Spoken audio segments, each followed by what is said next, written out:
What happens when the babysitter is the one holding the future of your hospital in a file you never bothered to read? How do 300 people react when the man they were told was a soft, failed son turns out to be the reason this entire medical gala exists? Before we dive deeper into this story, I have one small request. Please subscribe, drop a like, comment, and hit that hype button to boost this channel so more people can discover these incredible stories. My name is Colin Brooks, and my father thinks I am a babysitter. On paper, I am a preschool teacher with a degree in early childhood development and 10 years of experience. In my classroom, 20 small humans trust me with their fears, their fights, their first attempts at reading and being away from home. To my father, a famous pediatric surgeon, all of that is just nap mats and finger paint. My day started like most days do, with chaos at knee height. At 7:30, the hallway outside my classroom at Sunrise Steps Preschool was already echoing with the sounds of little shoes and tired parents. I propped the door open and knelt so I would be eye level with the first child who walked in. He clung to his mother's leg and hid his face. She gave me that look parents give when they are already late and already guilty. She told me her son was having a hard morning again. I told her I understood, and I took his backpack while I spoke softly to him. I reminded him that his dinosaur drawing from yesterday was still on the wall, waiting for him. He peeked out, saw it, and his grip loosened. Within a minute he was inside, showing another boy his T-Rex shirt. That is the thing about my job. From outside, it looks simple. Inside, there are 100 small decisions every hour that can make or break a child's day. A few minutes later, Olivia arrived. She is 5, small and serious, with big brown eyes that always look like she is thinking 3 steps ahead. Her mother knelt down and told me, in a low voice, that Olivia had heard her parents arguing about money again the night before. Olivia clung to her backpack straps and stared at the floor. I told her mother that we would keep things calm today and that I would watch for signs she needed a break. Then I went down to Olivia's level and asked if she wanted to be the helper who chooses the morning story. Her eyes flicked up. She asked if she could pick the book about the hospital, the one where the girl is scared of the machines.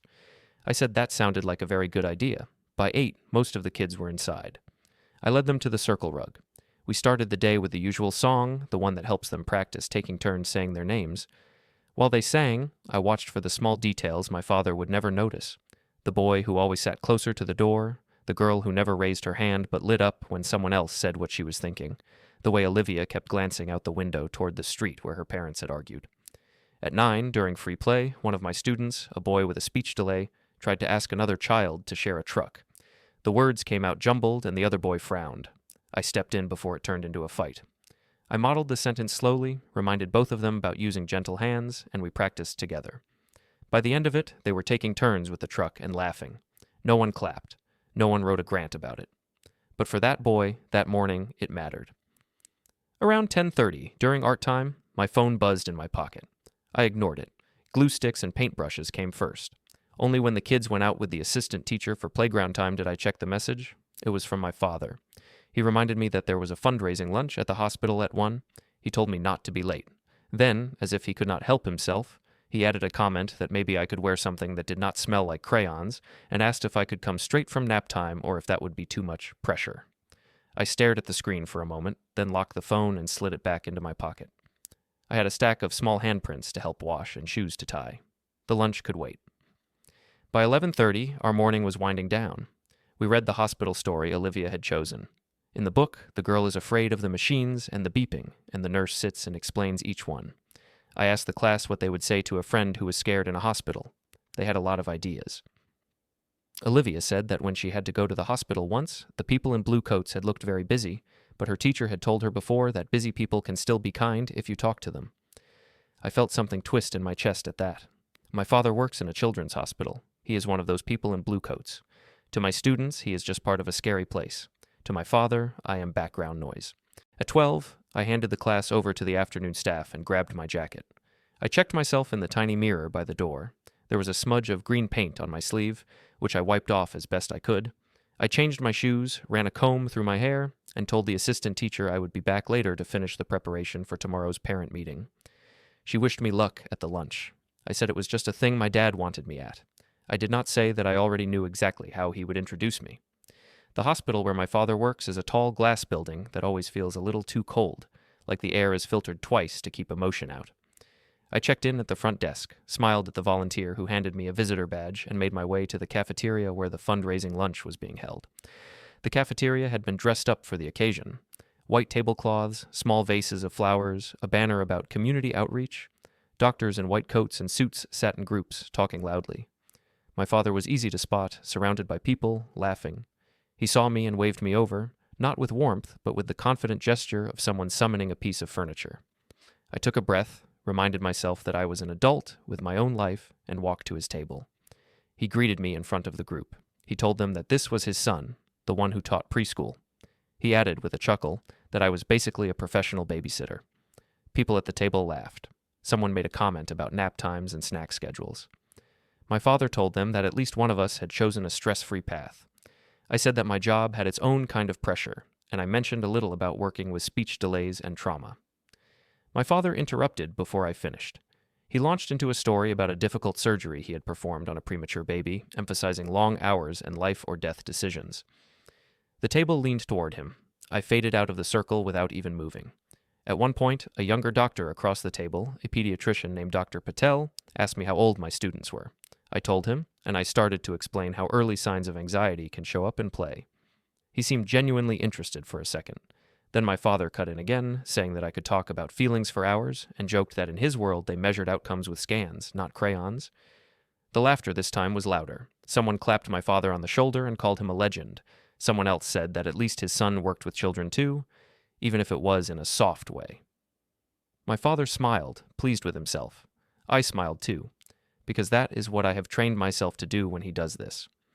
My face has a muscle memory for swallowing things. When the lunch ended, people got up in small groups. My father was pulled aside by a senior administrator who wanted to talk about the upcoming Harper Foundation Gala. My father had told me he would be honored there for his contributions to children's health. He had not invited me directly. He had just mentioned it in passing. I stepped away from the table and walked toward the exit. As I passed the serving area, a nurse in scrubs approached me.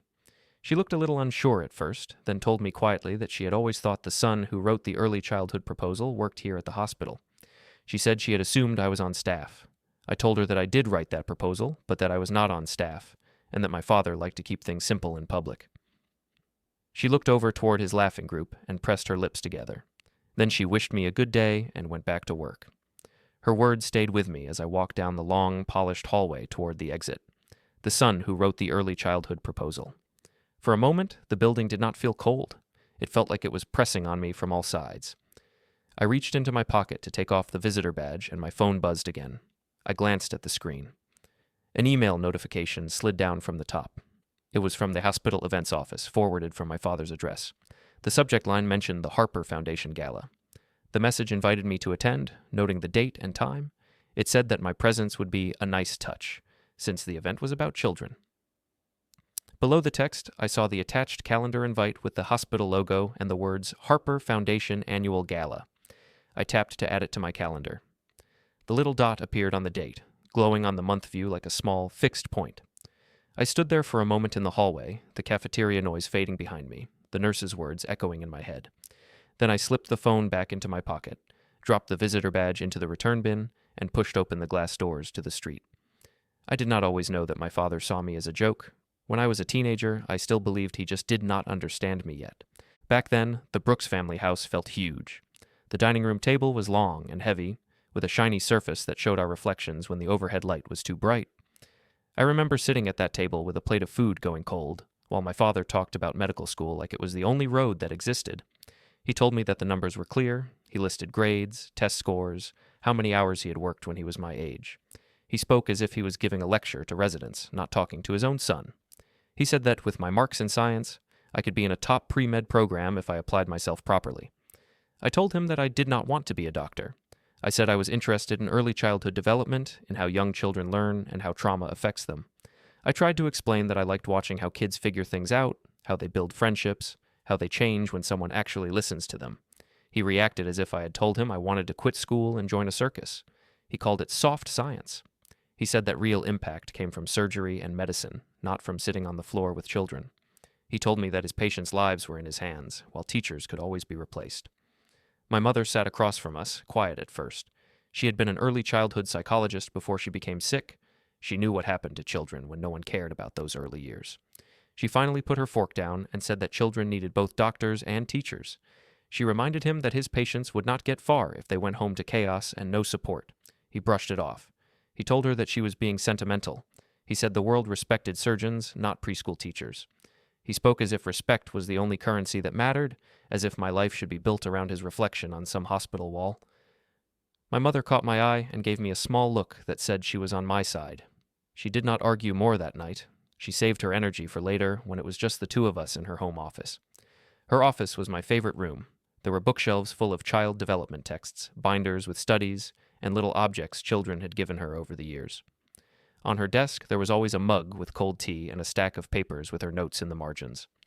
One evening, a few years later, I found her there with a scarf around her head and a blanket over her legs. A legal pad was open on the desk, and there were printed drafts next to it. She told me that she was working on a donation plan with the Harper Foundation.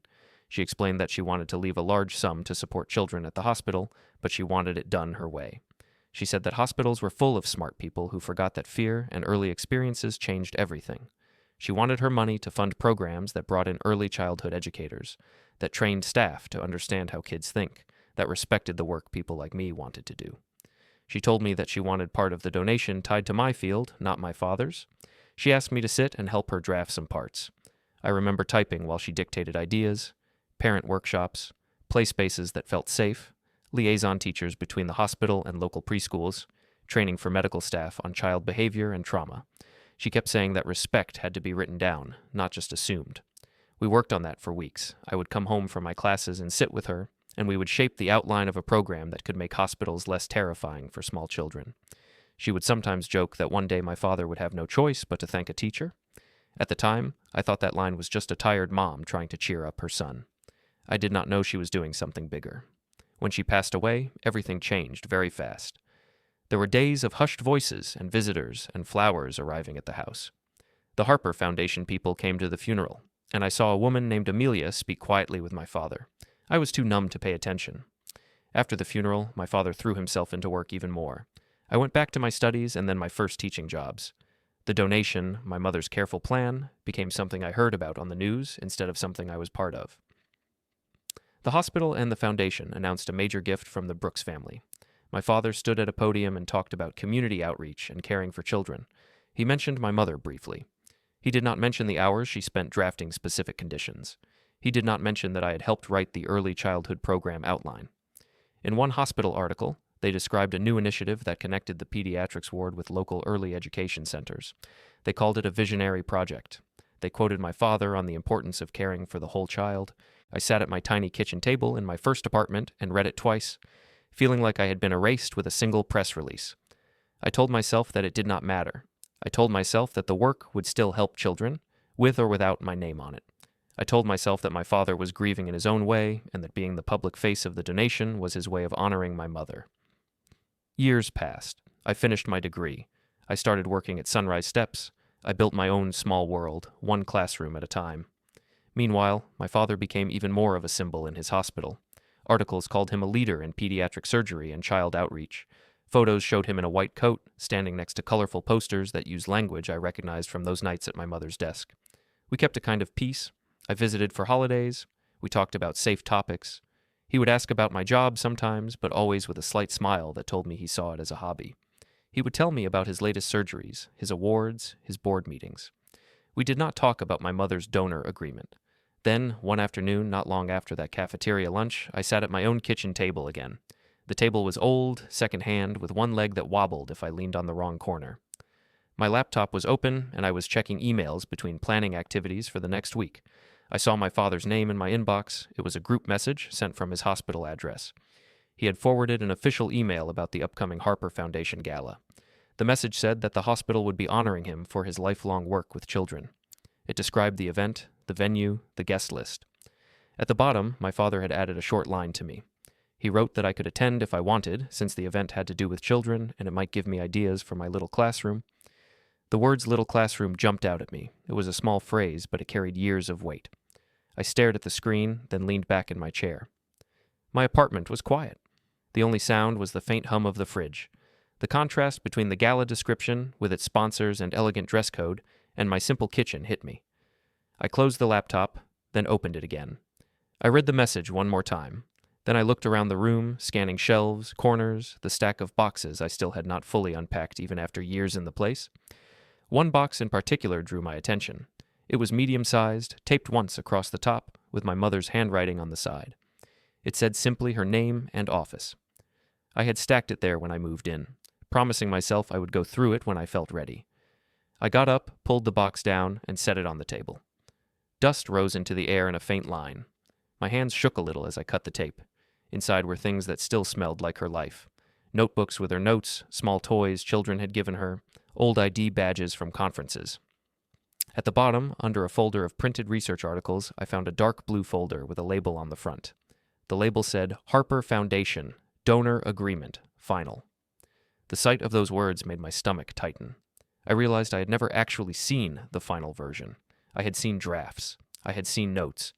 But the signed agreement had gone straight into adult hands when I was still reeling from her illness. I placed the folder on the table and sat down. My fingers rested on the edge of it. Part of me wanted to open it immediately. Another part hesitated. I had spent years not asking questions. I had lived in the space my father left me, the space of the babysitter son. I told myself that the folder could wait a few minutes. I took a breath and leaned back. From where I sat, I could see my small living room, the stack of children's books I had brought home to plan lessons, the colorful paper I had cut for tomorrow's project. My world felt small but solid. My phone vibrated on the table, screen lighting up beside the blue folder. I picked it up, half expecting another message from my father. Instead, it was a text from Nadia. She had sent a photo of a hospital flyer she had seen online. The flyer advertised a program called the Brooks Early Childhood Initiative. The tagline said that a leading pediatric surgeon was bringing education to little minds. Under the headline was a photo of my father, smiling in his white coat. No teachers were pictured, no one else was mentioned, no teachers were pictured, no one else was mentioned. The flyer used some of the exact phrases my mother and I had typed together years ago at her desk. It talked about safe spaces, play as a language, and supporting children's emotions during medical procedures. The layout even had the same order of ideas we had drafted, but on that glossy image, it was all labeled as my father's vision. I stared at the photo for a long moment. My first instinct was the same one I had always had. Swallow, shrug, tell myself the work mattered more than the credit. It was a familiar path, smooth from use. This time, it felt different. Maybe it was the cafeteria scene still buzzing in the back of my mind. Maybe it was the weight of the donor agreement folder still sitting on my table. Maybe it was just that I was tired. I typed a quick reply to Nadia, something neutral about the flyer. She answered that she had thought I would want to see it, since parts sounded like things I said in our staff meetings. She added a small eye roll emoji. Even through text, I could feel her frustration. I set the phone down and looked at the blue folder again. I still did not open it. Instead, I closed the box and pushed it back against the wall. Then I picked up my jacket. Sitting alone in my apartment with that folder felt like too much right then. I needed noise and coffee and someone who knew me as a teacher first, not as an extension of a surgeon. The cafe near the preschool was small, with mismatched chairs and a chalkboard menu. The barista knew most of our staff by name because we kept them in business. When I walked in, the place smelled like roasted beans and sugar. It was the opposite of the hospital cafeteria, soft, a little messy, human. Nadia was already at a table by the window, a mug between her hands. She lifted it in a small greeting when she saw me. I ordered a coffee and sat down across from her. She asked how the lunch had gone. I gave her the short version. I told her my father had introduced me as the babysitter in front of his colleagues and that everyone had laughed. I did not mimic his exact words like I was mocking him. I just laid them out, flat. Her face tightened. She said that it was not okay. She pointed out that he would never survive a day in our classroom, and that calling what we did babysitting erased all the work we put in. She reminded me about the times parents had cried in our tiny office because of something we had noticed early in their child's behavior. I said I knew all of that. I told her I had known for a long time that my father did not respect my job. Saying it out loud made the air around us feel heavier. Nadia pushed her phone toward me and opened a social media app. She said I should see something. It was a video from the hospital's account. My father was on a stage, speaking at some internal event. Behind him, a screen showed slides of colorful rooms, play areas, and phrases about early childhood programs. He was talking about bringing education to little minds and using play to reduce fear. He explained how important it was to involve teachers in the hospital environment. Not once did he mention that those slides were taken almost word for word from the pilot proposal I had given him years earlier. The comments under the video called him a visionary educator. People were tagging him and praising him for thinking beyond surgery. I scrolled through them slowly, feeling a cold, steady anger I was not used to. Nadia watched my face. She said that the worst part was not even the stolen ideas. She said the worst part was that he was using our work while talking down to us at the same time. She told me that if anyone else did that to me, I would call it what it was. I did not answer right away. I thought about how many times I had given him material because he asked, because he said he wanted to help kids, because I wanted him to see I had value. Every time, I had accepted being invisible in the final version. My phone vibrated again. This time, it was a message from my father. He told me there would be a hospital board meeting about community outreach the following week. He said he wanted me to attend as an example of the kind of educator we partner with. He added that it would be good exposure for me, like he was doing me a favor. I showed the message to Nadia. She made a face and said that I did not have to go if I did not want to. I said I knew that. But a part of me was curious. Another part wanted to see with clear eyes how far he would take this. The boardroom at the hospital was on one of the upper floors, with a long table and a wall of windows that looked out over the city. When I walked in on the day of the meeting, people were already seated. My father stood at the head of the table, speaking with a couple of administrators. He greeted me when he saw me, but his welcome sounded more like a stage direction than a hello. He introduced me to the group as his son, a preschool teacher they had consulted to get a feel for what happens in those little classrooms. He said it like it was a cute detail, not a profession. A few people smiled politely. One board member, a woman with gray hair and sharp eyes, looked at me more closely, like she was trying to place something. As the meeting began, my father clicked through a slide deck about the hospital's outreach programs. Some slides showed images of kids playing in hospital waiting rooms. Others showed phrases about trauma-informed care and language I could have recited in my sleep. He spoke smoothly, confident, as if he had come up with all of this in his spare time. At one point, the gray-haired board member asked how the hospital involved actual teachers in these programs. My father gestured toward me and said I was an example of the kind of person they consulted.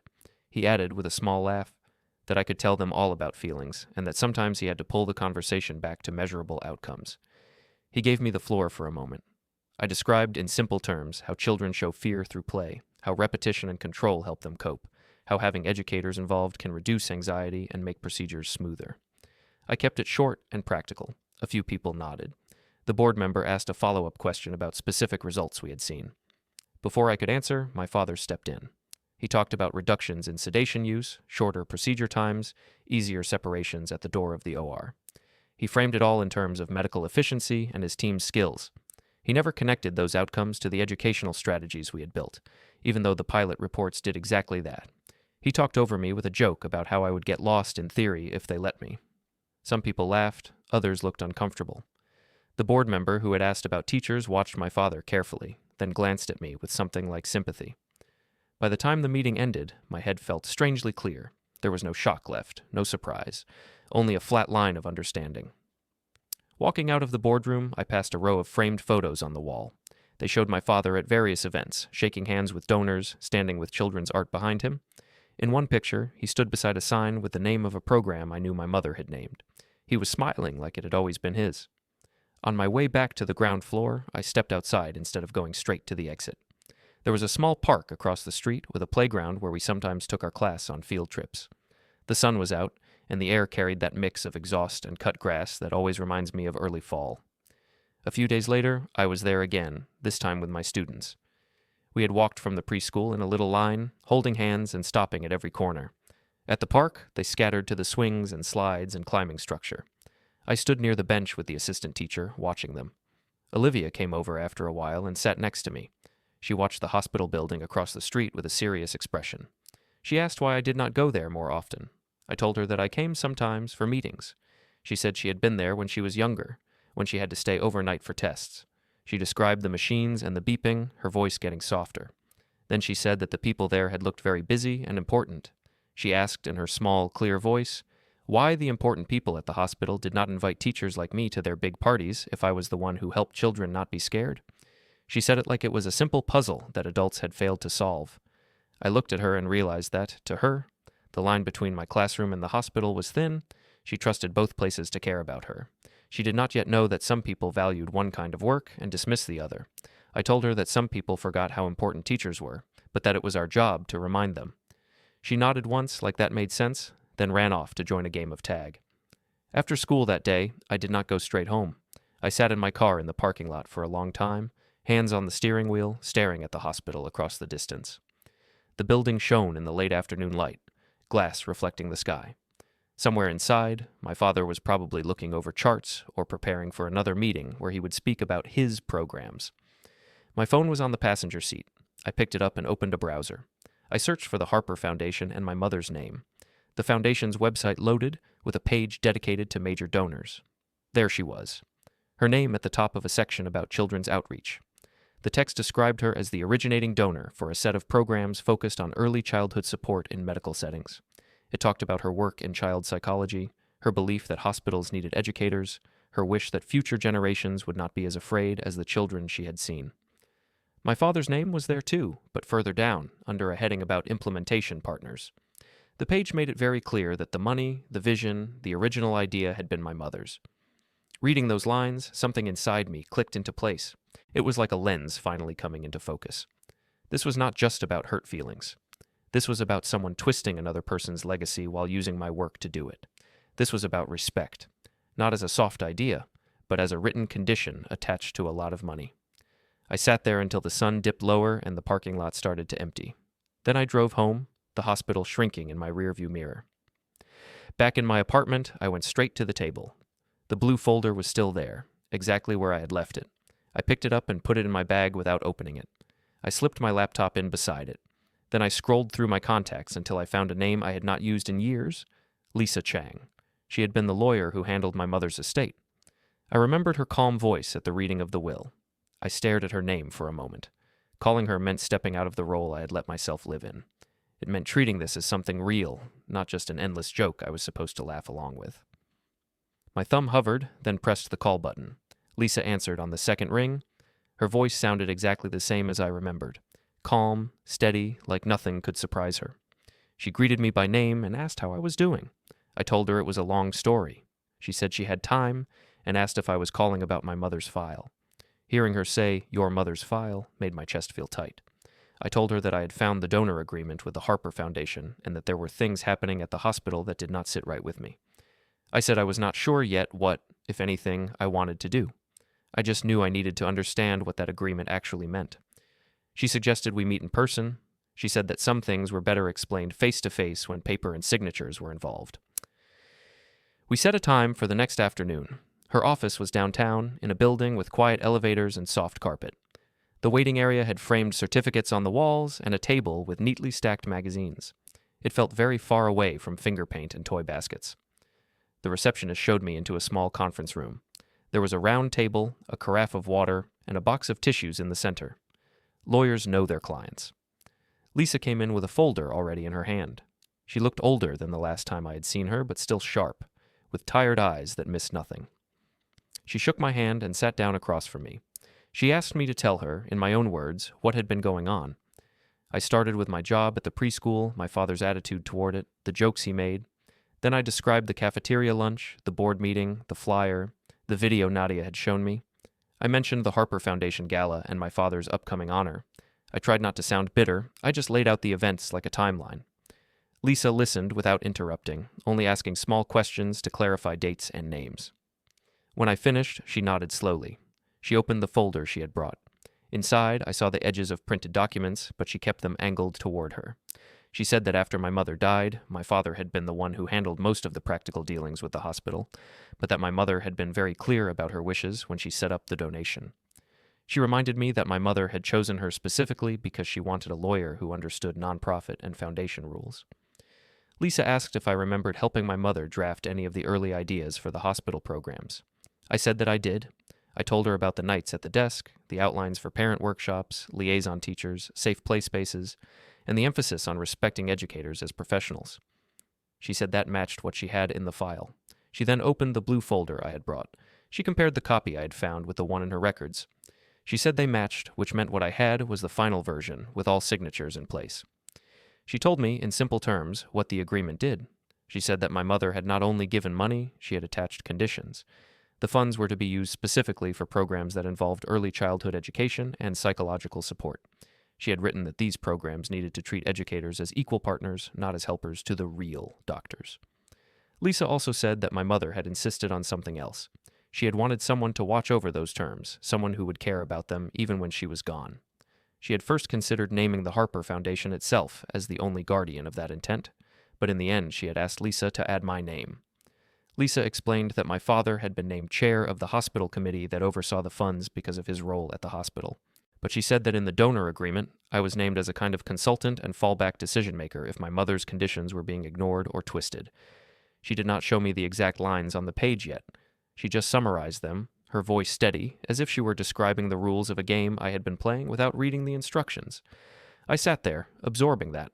For years I had believed I had no power in this world my father lived in. Now I was being told that my name had been sitting in a legal document the entire time, connected to a lot of money and a clear purpose. I asked her what fallback decision-maker meant in practice. She replied that it was not a magic button, but it was serious. She said that if there was clear evidence that the programs funded by my mother's donation were being run in a way that disrespected or sidelined the educators they were meant to uplift, the Harper Foundation and I had standing to raise questions and demand changes. I told her about the public jokes my father made, calling my work babysitting. I explained how he had used my ideas and my mother's wording without credit. I mentioned the videos, the flyers, and his behavior at the board meeting. She took notes as I spoke, writing down dates and specific phrases. When I finished, she sat back and thought for a moment. She said that my mother had anticipated something like this. She reminded me that my mother had loved my father in her way, but that she had also known his weakness, his obsession with image and status. My mother had wanted to make sure the donation could not just become another stamp on his career file. Lisa said there were steps we could take if I wanted. She talked about enforcement mechanisms, about letters that could be sent, about conversations with the Harper Foundation. She used careful phrases about ensuring donor intent is respected and reviewing committee leadership. I asked if any of this would affect the children the programs were supposed to help. She said that was the whole point, to protect the programs, not to destroy them. She said that replacing or correcting people in charge was sometimes necessary to keep a promise. She told me that I did not need to decide anything that day. She said that the first quiet step would be to inform the Harper Foundation that there might be a problem with how my mother's conditions were being honored. She offered to reach out to them herself, or to support me if I wanted to speak with them directly. I thought about my mother's office, her notes, her tired smile when she talked about changing things for future kids. I thought about the nurse in the hallway saying she had thought the son who wrote the proposal worked at the hospital. I thought about Olivia asking why the important people did not invite teachers to their parties. I told Lisa I wanted to talk to the foundation. She nodded like she had expected that answer. She said she would send an email to set up a meeting and would copy me on it. On my way out, she handed my folder back to me. She told me to keep it somewhere safe. She reminded me that the agreement was not just paper, it was my mother's voice, written down. Leaving the law office, I walked a few blocks before realizing I was heading toward the part of town where the Harper Foundation building stood. I had not planned it that way. My feet just knew. The Harper Foundation office was sleek but not flashy. The lobby had art made by children on the walls and a reception desk that did not feel like a barrier. The receptionist greeted me politely when I gave my name. She said that Dr. Harper's assistant had been expecting me and that I could wait in the seating area. I sat on a low chair and watched people pass through the glass doors. Staff with folders, visitors in suits, a couple holding hands and looking nervous. On one wall, there was a display of major donors. My mother's photo was there, next to a short paragraph about her work and her gift. Seeing her face at eye level in a public place made something loosen and ache inside me at the same time. Dr. Amelia Harper came out to meet me herself. She was tall, with dark hair streaked with gray, and the kind of posture that comes from years of being the one in charge. Her smile when she saw me was surprisingly warm. She said she remembered me from when I was younger, visiting with my mother. She told me I used to sit in the corner and draw while the adults talked.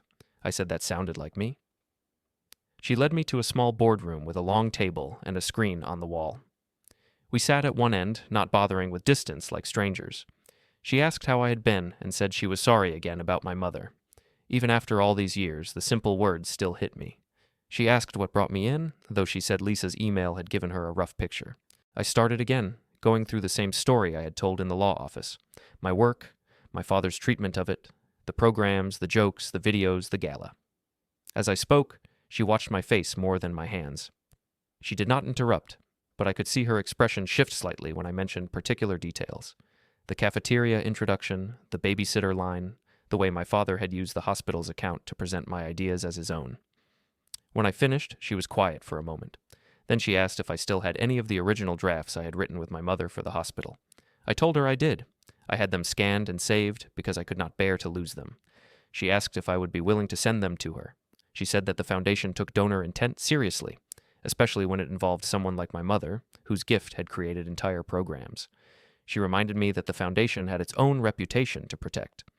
If a hospital partner was using a donor's name to do something that twisted the original purpose, that was a problem for them too. She also asked about my current work.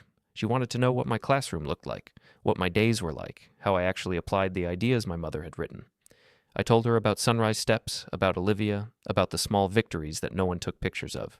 She listened with real interest. Then she said something I had never heard from anyone in my father's world. She said that the programs my mother had funded were supposed to center people like me, not use us as decoration. She asked me to send her links to the hospital video, photos of the brochure, screenshots of the flyer. She said she would have her team review everything alongside the donor documents. She did not promise an outcome. She just said they would look carefully. As I left the foundation building, my phone buzzed with incoming emails. One was from her assistant, with a secure upload link for documents and a polite thank you for my time.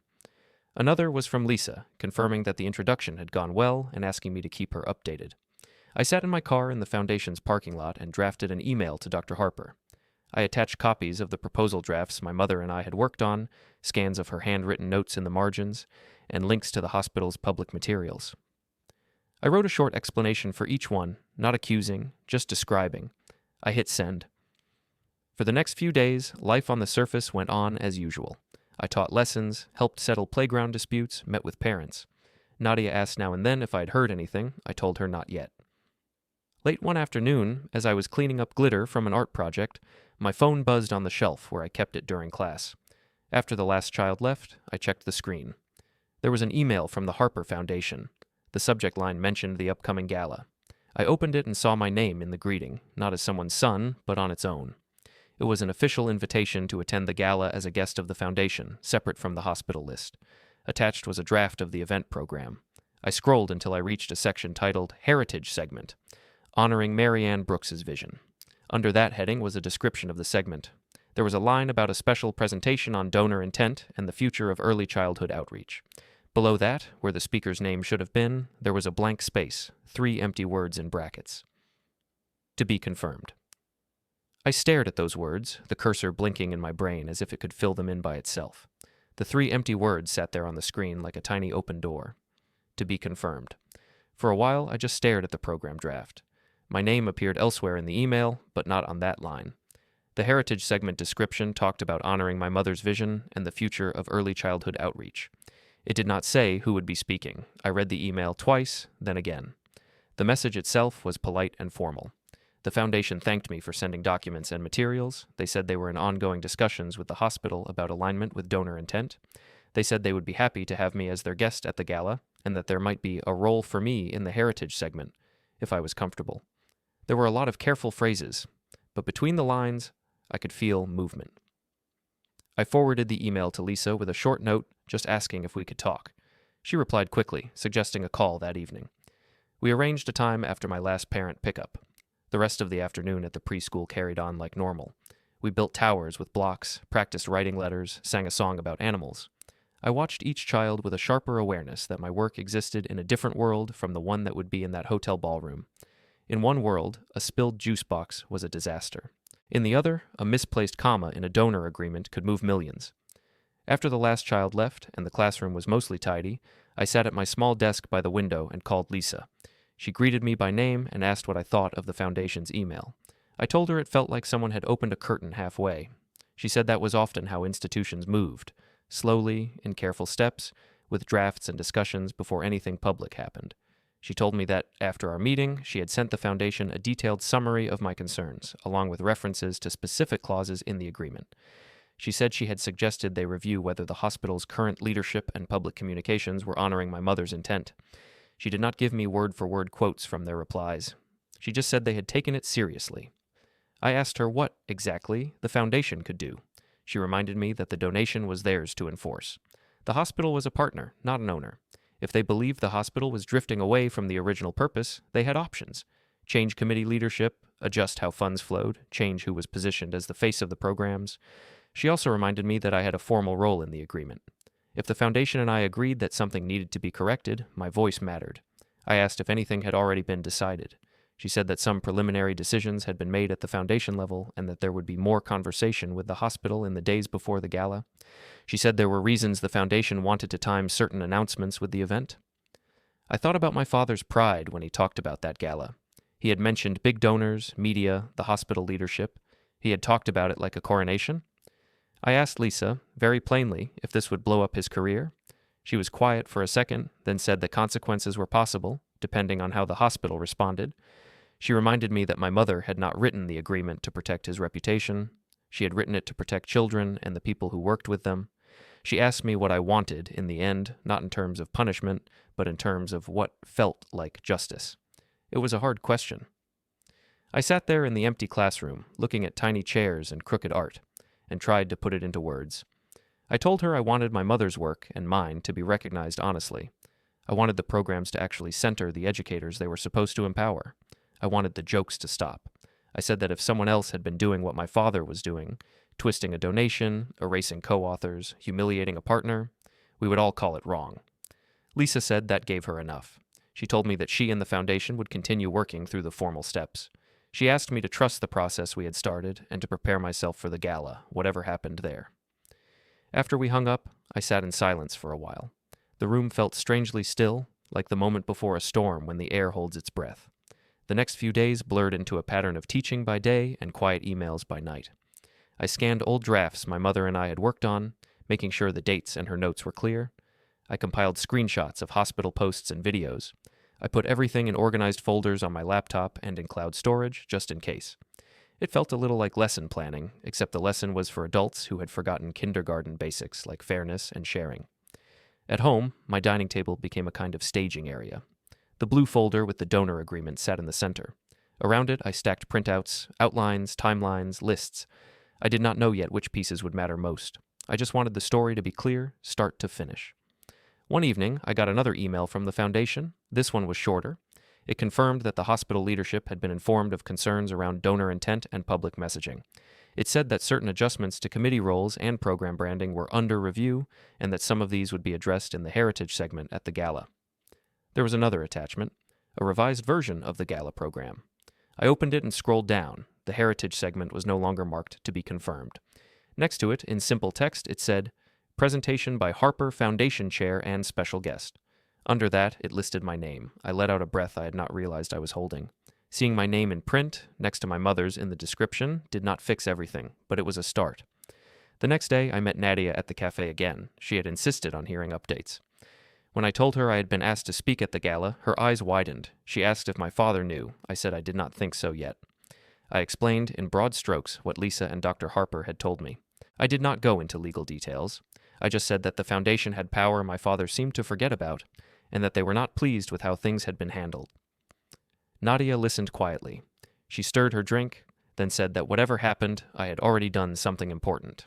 I had stopped laughing along. I had decided, even before any document moved, that my work had value. She reached into her bag and pulled out a small USB drive. She put it on the table between us. She said it held photos and short clips from our classroom that she had collected over time. Kids reading, kids playing calmly after being scared, kids practicing hospital play with toy stethoscopes. There was also, she said, a short clip from a parent meeting where Olivia's mother talked about how our work had helped her daughter. She said she thought the foundation might want to see real faces, not just numbers and plans. I turned the drive between my fingers. It was light, but it felt like it held more weight than any award. I thanked her and said I would send relevant clips to Dr. Harper. She suggested that maybe, if there were screens at the gala, some of those images might end up being seen by people who had never set foot inside a preschool. The thought made my stomach flip, but not entirely in fear. On the morning of the gala, I woke up before my alarm. For once, there was no classroom to open. I had arranged for a substitute so I could prepare without rushing. The apartment was quiet, the early light making patterns on the wall. I made coffee and sat at the table with the blue folder one more time. I did not need to read the papers again. I knew the main points now.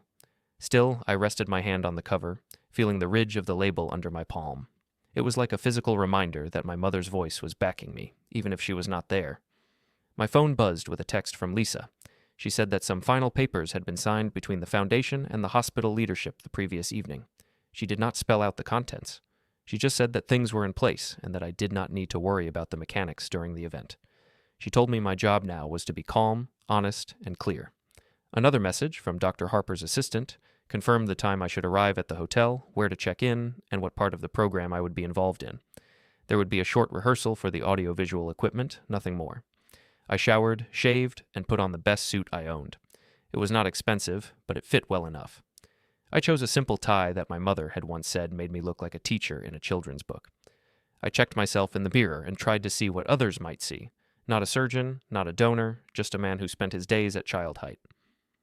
Before I left, I took one more step I had been putting off. I opened my email and wrote a short reply to my father's original invitation to the gala. I told him I would be there. I did not mention that the foundation had also invited me, or that my role had changed. I just wrote that I looked forward to the evening. His answer came back quickly. He wrote that it would be good for me to see a real event, and that I should try not to be late since timing mattered in these things. Reading that, I realized how completely he still underestimated me. It gave me a strange kind of calm. On the way to the hotel, I stopped by the cafe. Nadia had insisted on seeing me before I disappeared into that world. She whistled softly when she saw me in the suit and said the kids would not recognize me. We sat for a few minutes. She asked if I was nervous. I said yes, but it was a quiet nervous, not the flailing kind. It was like standing backstage before a school performance, knowing my lines and waiting for the curtain. She told me to remember that in any room full of adults, a lot of them still carried their scared 5-year-old selves inside. She said that if I got overwhelmed, I should picture our classroom rug instead of the tables and lights. I nodded and promised I would. As I stood up to leave, she hugged me and said that no matter what happened, she was proud to work with me. Hearing that, from someone who saw me in the mess and noise every day, meant more than any title. The hotel hosting the gala was one of those places with too much marble and soft lighting. Valets took cars at the entrance. Inside, the lobby was full of people in suits and dresses, talking in low voices with the smooth rhythm of practiced networkers. I checked in at a registration table where staff handed me a name badge with the Harper Foundation logo. It had my full name printed clearly, with no mention of guest of Dr. Brooks. They directed me down a hallway toward the ballroom. As I approached, I could hear the faint murmur of voices through the closed doors. A technician opened one for a moment to push in a cart, and a burst of sound spilled out. Clinking glasses, music, laughter. Then the doors settled back into place with a soft, heavy thud. A member of the foundation staff appeared at my side and greeted me. She said that Dr. Harper was inside already and that they would start the program soon. She asked if I was ready. I said as ready as I would ever be. As we walked toward the entrance, a sharp electronic squeal cut through the muffled noise. The sound of a microphone being tested echoed for a second, then went silent. The ballroom doors slid open in front of us, and light spilled into the hallway. I stepped across the threshold. The ballroom was all polished wood and chandeliers, with 300 people packed around round tables. Waiters moved between them with trays of glasses.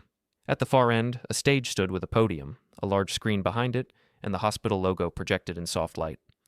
My father was easy to spot. He stood near the front, at a table with the hospital CEO and other senior staff. He wore his white coat over his suit, like armor. When he saw me, he lifted his glass in a small, proud gesture, as if he had brought his child to career day. The program started with the usual speeches. A host thanked sponsors. Someone talked about the foundation's history. A short video played about children whose lives had been changed by the hospital. My father appeared in several clips, smiling, explaining procedures, standing with small patients. Then came the part he had been waiting for. The host invited him to the stage to speak about his lifelong dedication to children and to introduce the heritage segment honoring my mother. He walked up with the confidence of someone used to lights and microphones. He talked about his years in pediatrics, about long nights, about surgeries. Then he shifted to family. He said he had brought his son tonight, the one who taught preschool. He repeated the line he liked so much, the one about me being basically a babysitter, even here, into the microphone. People laughed. 300 people echoing the cafeteria table. I stood near the front with the foundation staff, my name badge cool against my chest. The laughter rolled over me and then away. It did not land the way it used to. When the room quieted, my father turned toward the screen, ready for his prepared video. Before he could speak, Dr. Harper stepped up beside him and gently touched his arm. She took the microphone with a polite smile. She thanked him for the introduction, then said she would like to adjust it. She said that tonight was about honoring Marianne Brooks's vision, and that meant telling the full story. She nodded toward me and invited me to join her on stage as the special guest mentioned in the program. The room shifted. Heads turned. I walked up, calm, every step steady. On the screen, instead of my father's video, a different sequence began. Pages from my mother's donor agreement appeared, key lines highlighted in simple language, funds for early childhood educators, respect for teachers as equal partners, a named consultant, me, if those terms were ignored. Then came scanned images of the pilot proposal my mother and I had written together, her handwritten notes in the margins. After that, short clips from Sunrise Steps, Olivia saying her teacher made the hospital less scary, parents thanking us, children playing through fear. Dr. Harper spoke over the images. She explained that the Harper Foundation had a duty to uphold donor intent. She said that recent public remarks and materials from the hospital had not aligned with Mary Ann's conditions, especially in how they treated educators. She announced that, effective immediately, the foundation and hospital had agreed to remove my father as chair of the outreach committee and end his role as the public face of those programs. A new advisory panel would be formed, led by early childhood professionals, with me as its first member. Foundation staff moved through the room, placing sealed letters in front of the CEO, keyboard members, and my father. The hospital logo shone behind us while the words settled. My father stared at the paper in front of him, then at the screen, then at me. For the first time in my life, he had nothing to say into a microphone. The room was silent for a heartbeat, then another. Somewhere near the back, someone started clapping. Others joined, slowly. The applause was not wild. It was steady. I did not gloat. I just stood there, beside Dr. Harper, under my mother's name on the screen. Later, in the hospital lobby, I walked past the donor wall. My father's solo portrait had been replaced by a plaque with my mother's photo and a line about respecting teachers. Staff clustered in small groups, whispering. My father stood alone, letter in hand. I placed my visitor badge on the desk, nodded once to no one in particular, and walked out into the night.